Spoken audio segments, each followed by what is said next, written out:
Hello everyone. So today we will discuss about agricultural poisons part first, that is organophosphates. It is a type of irritant. Okay. Now what are organophosphate compounds? Organophosphate compounds are esters of phosphoric acids. Okay. They are the cause of most common poisoning in India, because it is easily available in the farm to the farmers as in the form of insecticide and pesticides. Okay. Now they mainly form two series compounds. The first is alkyl phosphate and the second is aryl phosphate. Okay. Alkyl phosphate has a linear side chain and aryl phosphate has a ring side chain. Now the examples of alkyl phosphates are hexaethyl tetraphosphate, tetraethyl pyrophosphate, malathion, isopestox, dimethox, etc. Okay, and malathion is also known as killbug. Now the other examples of aryl phosphates are parathion, also known as killphos, chlorothione, paraoxone, dioxone, methyl parathion. Okay. Now their absorption occurs via inhalation, through skin, through mucous membrane, and also through the gastrointestinal tract. And their metabolism, it occurs in the liver by the enzyme known as cytochrome P450 monooxygenase. They are detoxified by this enzyme. Okay. And also remember one point: the aryl phosphate requires activation in the liver to become toxic. And also these compounds are mixed with solvents called as aromatics, which gives kerosene like odor in the body cavities like stomach, mouth, etc. Now we will discuss about the fatal dose of various organophosphate poisonings. Okay. Now the TEPP has a fatal dose of 100 mg orally, and the OMPA and parathion, they have a fatal dose of 175 mg orally, as and HETP, that is hexaethyl tetraphosphate, has fatal dose of 350 mg orally, and malathion and diazinon both have 1 gram fatal dose orally. Now the fatal period. Fatal period is that usually the patient dies within 24 hours if left untreated, and within 10 days in those treated cases in which treatment is not successful.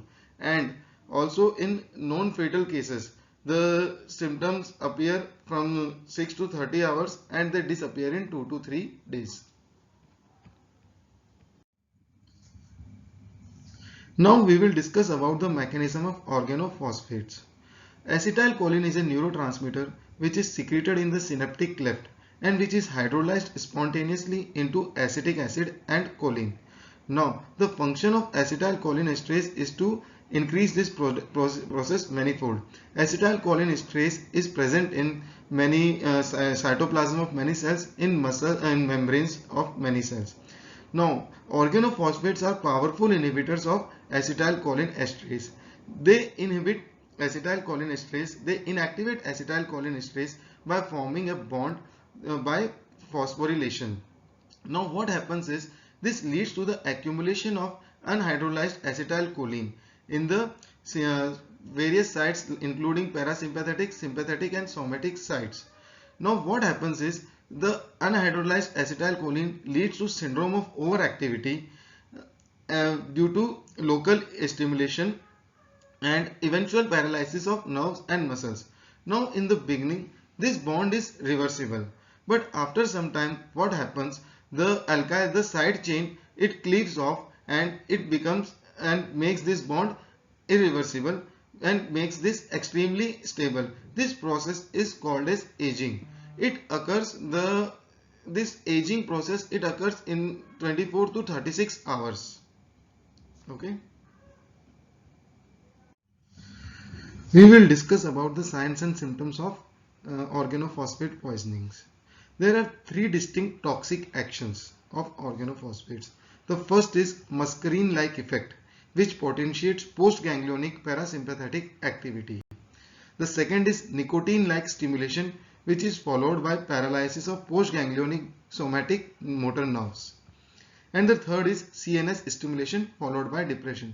The signs and symptoms, they differentiate on the level of the activity of organophosphate on muscarinic and nicotinic receptors. The signs and symptoms are very fast following inhalation and very slow if there is skin breach, skin stimulation. Now the mild poisoning, it occurs when the cholinesterase activity is 20 to 50% of normal. In moderate poisoning, it is 10 to 20% of normal, and in severe poisoning, the cholinesterase activity, it reduces to less than 10% of normal. Now we will discuss about the various signs and symptoms of the organophosphate poison.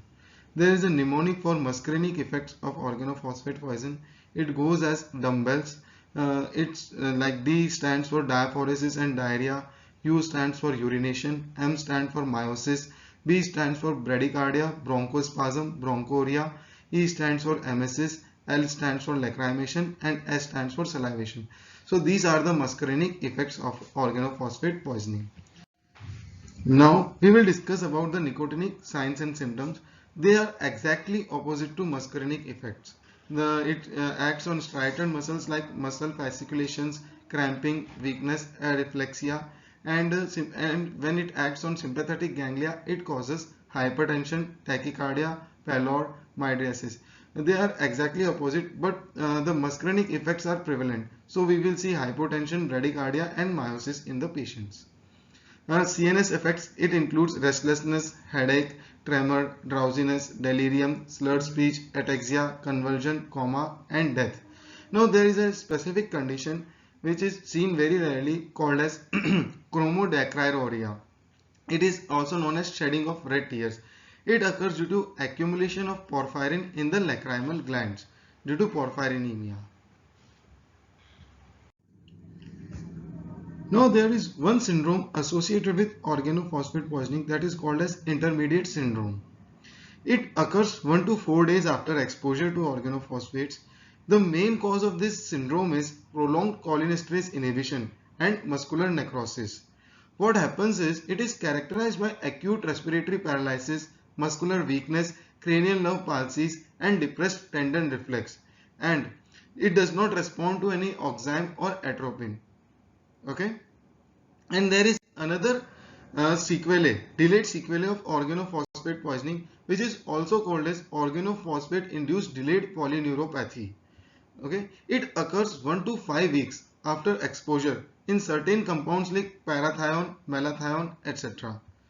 Now it begins with paresthesia and pain in calves, followed by ataxia, weakness, and toe drop. It rapidly progresses to flaccid paralysis similar to Guillain-Barré syndrome. It may progress for 2 to 3 months and the muscle wasting occurs. Now we will discuss about the signs and symptoms in chronic poisoning. Chronic poisoning occurs mostly in farmers due to continuous inhalation of small amount of poison.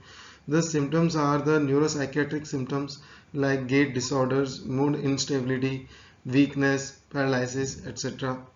Alcohol intolerance. The small amount of alcohol will lead to great hangover, heightened sense of smell, and also decreased exercise intolerance. And the cause of death is due to respiratory arrest due to failure of respiratory center. Okay, now the diagnosis of organophosphate poisoning is done by cholinesterase determination. For this, 5 ml of heparinized blood is collected and sent for cholinesterase determination. The average normal value of cholinesterase is 40 to 140 in plasma. Now the confirmation, for confirmation of diagnosis, 2 mg of atropine is given if the patient is normal. If it is not a case of organophosphate poisoning, then there is a marked atropinization.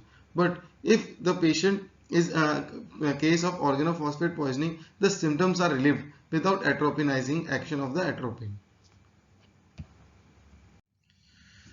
We will discuss about the treatment of organophosphate poisoning. The first step is the prevention of further absorption. Remove the patient from the site. Wash the affected area with soap and water. If the poison is in the eyes, continuous irrigation. Now the main step, the most important step is the airway maintenance through endotracheal intubation or through clearing the secretion of tracheobronchial tree, because the cause of death in the case of organophosphate poisoning is respiratory failure. Now the stomach wash is given with 1:5000 potassium permanganate. Now activated charcoal, it is the mechanical antidote for organophosphate poisoning. It is given as 1 gram per kilogram.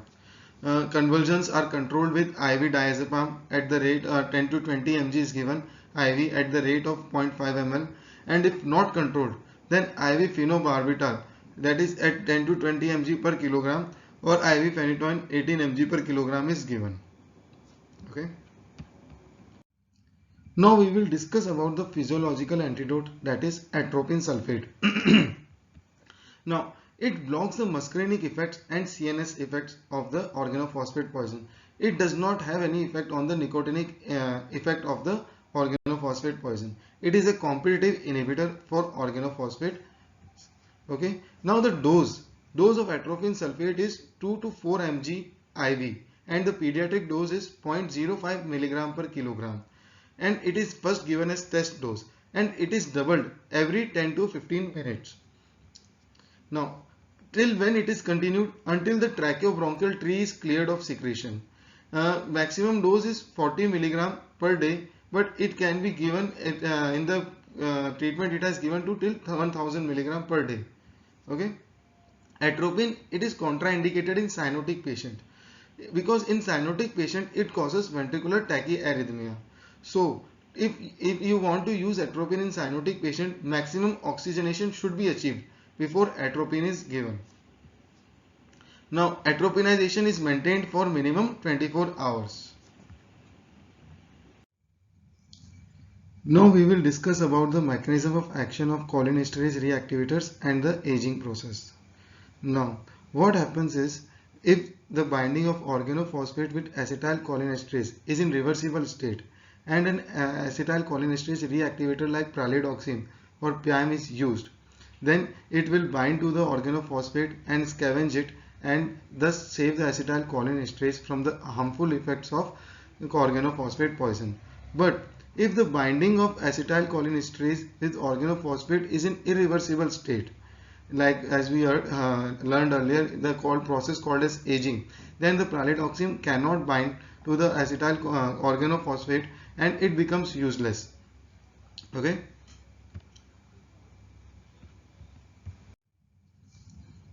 Now we will discuss about some specific cholinesterase reactivators. Example is diacetyl monoxime, 2-PAM, 2-PAM chloride, protopan, P2S. Now the mechanism of action is, they act by competing for the phosphate moiety of organophosphate compound and releases it from cholinesterase enzyme. Now the diacetyl monoxime, it also crosses blood-brain barrier and can regenerate some of the CNS cholinesterase. And the dose of the PAM is 1 to 2 gram IV, and it is repeated at 6 to 12 hour interval, and it can be given maximally 12 gram in 24 hours. Now it should be started as early as possible, because if the aging has occurred, then the pralidoxime or PAM is not useful for treatment of organophosphate poisoning. Now the obidoxime chloride is more potent, and the newer oximes like HI6, HI10, they are hagedon salts. They have activity against all non-organophosphates. The post-mortem appearance in the organophosphate poisoning are as follows. Signs of asphyxia are found, like face is congested, frothing at mouth, lips are cyanosed, nail beds are cyanosed. Okay, stomach contains smell of kerosene. It is the most obvious sign. And also the petechial hemorrhages on the heart, lungs, face are present. The organophosphate phosphorus, it can be detected in the putrefied bodies. Thank you.